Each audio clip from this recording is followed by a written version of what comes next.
नमस्कार दोस्तों, स्वागत है आपका कल की पुराण के एक नए अध्याय में। दोस्तों, आज हम बात करने वाले हैं भगवान विष्णु की आज्ञा और भगवान कल्कि की लीला की। तो चलिए दोस्तों, इस वीडियो को शुरू करते हैं।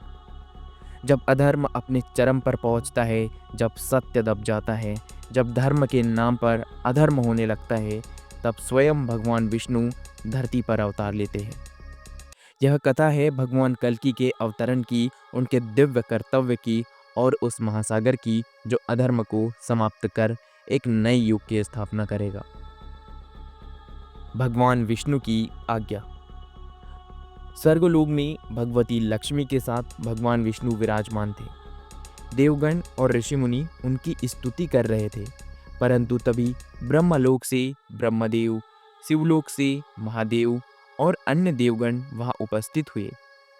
सभी देवताओं के मुख पर चिंता की लकीर थी।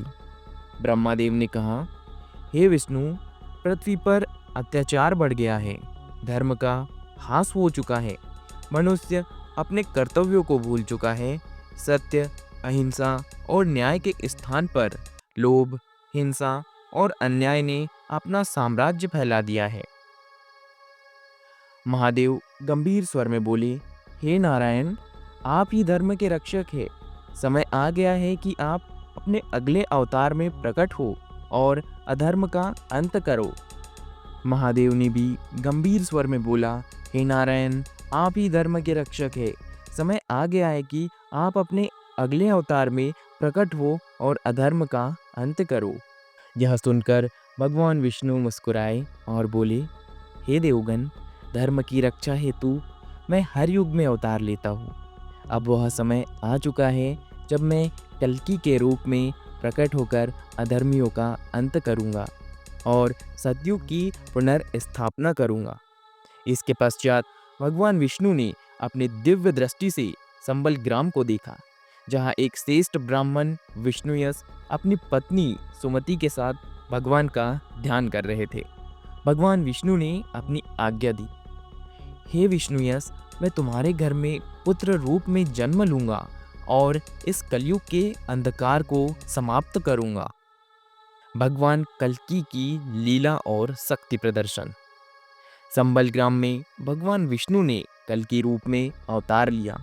उनके जन्म के समय आकाश में दिव्य प्रकाश फैल गया, पुष्पों की वर्षा होने लगी और संपूर्ण ब्रह्मांड में उनके अवतरण की घोषणा हुई।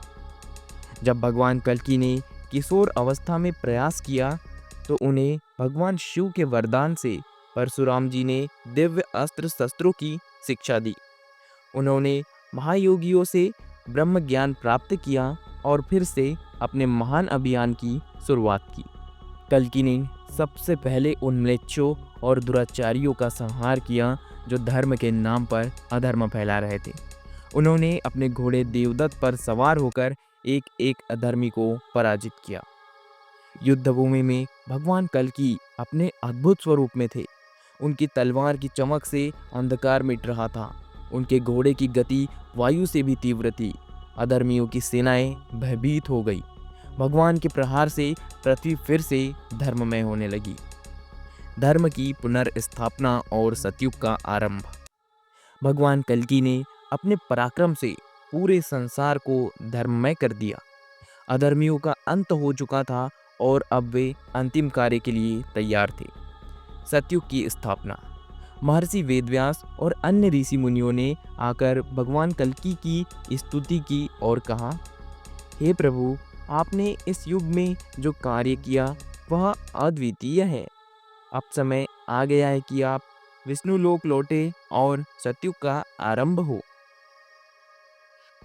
भगवान कल्कि ने अपने भक्तों को आशीर्वाद दिया और फिर अपनी लीला समाप्त कर वैकुंठ धाम की ओर प्रस्थान की। दोस्तों, अब हम देखते हैं कि भगवान कल्कि का संदेश क्या है। भगवान कल्कि की कथा हमें यह सिखाती है कि जब भी अंधकार बढ़ता है तब प्रकाश उसे समाप्त करने आता है। जब भी अधर्म बढ़ता है तब धर्म पुनः स्थापित होता है।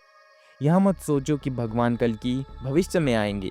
यदि तुम अपने भीतर के अधर्म को समाप्त कर सच्चाई की राह पर चलने लगो तो कल्कि आज ही प्रकट हो सकते हैं। दोस्तों, यह था आज का वीडियो। अगर आपको आज का वीडियो ये अच्छा लगा हो तो वीडियो को लाइक करें, चैनल को सब्सक्राइब करना ना भूलें ताकि आगे आने वाले वीडियोस आपको मिलते रहें। मिलेंगे हम इसी की तरह अगले वीडियो में, तब तक के लिए धन्यवाद।